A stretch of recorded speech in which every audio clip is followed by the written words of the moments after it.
আসসালামু আলাইকুম বন্ধুরা, আজকে আমার এই ভিডিওটি আমরা যারা মেসেঞ্জার ইউজ করি তাদের জন্য খুবই গুরুত্বপূর্ণ। কেননা আমরা আজকের এই ভিডিওটি থেকে জানতে পারবো যে আমাদের মেসেঞ্জার অন্য কেউ ইউজ করছে কিনা, আর আমাদের মেসেঞ্জার অন্য কেউ ইউজ করছে কিনা এটা জানা খুবই জরুরি। কেননা আমাদের মেসেঞ্জারে আমাদের অনেক পার্সোনাল ইনফরমেশনই থাকে, তাহলে কেউ যদি ইউজ করে তাহলে আমাদের অনেক পার্সোনাল ইনফরমেশন প্রকাশ হয়ে যেতে পারে। চলুন দেখে নেওয়া যাক।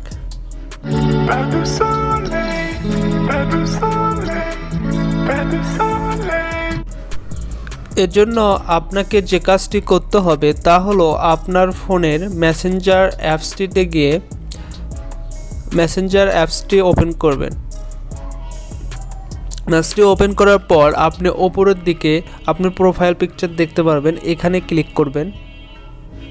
ক্লিক করার পর আপনার সামনে এরকম অপশন চলে আসবে। আপনি একটু নিচের দিকে গিয়ে দেখতে পারবেন অ্যাকাউন্ট সেটিং নামে যে অপশনটি রয়েছে, এখানে ক্লিক করবেন। এখানে ক্লিক করার পর আপনার সামনে এরকম অপশন চলে আসবে। এখানে লেখা আছে পার্সোনাল ইনফরমেশন, তার ঠিক নিচেই দেখতে পারবেন সিকিউরিটি অ্যান্ড লগ ইন, এই অপশনটিতে আপনি ক্লিক করবেন।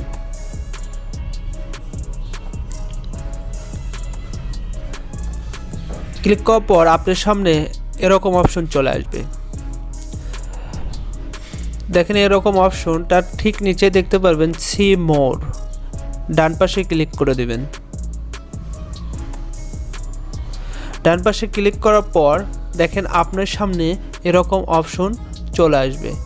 দেখেন এখানে সবার ওপরে যে অপশনটি দেখতে পাচ্ছেন, এটা হচ্ছে আপনি বর্তমানে অর্থাৎ এখন যে ফোন দিয়ে আপনার মেসেঞ্জারটা ইউজ করেন সেই ফোনের নাম থাকবে, এবং নিচে আপনি যদি অন্য কোনো ফোন থেকে আপনার মেসেঞ্জার কখনো ইউজ করে থাকেন সেগুলোও দেখাবে, অথবা আপনি ছাড়াও অন্য কেউ আপনার পাসওয়ার্ড জেনে থাকার কারণে যদি কেউ আপনার মেসেঞ্জার ইউজ করে তার ফোনের নামটাও এখানে দেখাবে।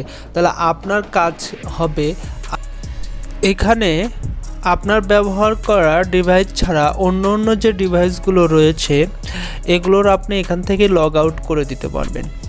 আর আপনি যদি এখান থেকে লগ আউট করে দেন তাহলে তারা আর আপনার মেসেঞ্জার ইউজ করতে পারবে না। এখান থেকে আপনি কিভাবে লগ আউট করবেন, এর জন্য আপনাকে যে কাজটি করতে হবে তা হলো আপনার এই যে ডিভাইসগুলো দেখতে পাচ্ছেন, এই ডিভাইসগুলোর পাশে যে 3 ডট চিহ্ন, এখানে কি করবেন, ক্লিক করবেন। ক্লিক করার পর এখানে লগ আউট করে দেবেন। এভাবে যে কয়টা আপনার ব্যবহৃত ডিভাইস ছাড়া অন্য যে ডিভাইসগুলো রয়েছে সেগুলোর সবগুলোর আপনি এখান থেকে লগ আউট করে দিবেন, তাহলে তারা আর আপনার মেসেঞ্জার ইউজ করতে পারবে না। এছাড়া আপনার যে পুরনো পাসওয়ার্ড রয়েছে মেসেঞ্জারে সেটাও চেঞ্জ করবেন। বন্ধুরা, আমার এই ভিডিও দ্বারা আপনার যদি কোনো উপকার হয়ে থাকে অবশ্যই আমার চ্যানেলটি সাবস্ক্রাইব করবেন এবং পাশে থাকা বেল আইকন বাটনটিতে ক্লিক করবেন। ধন্যবাদ।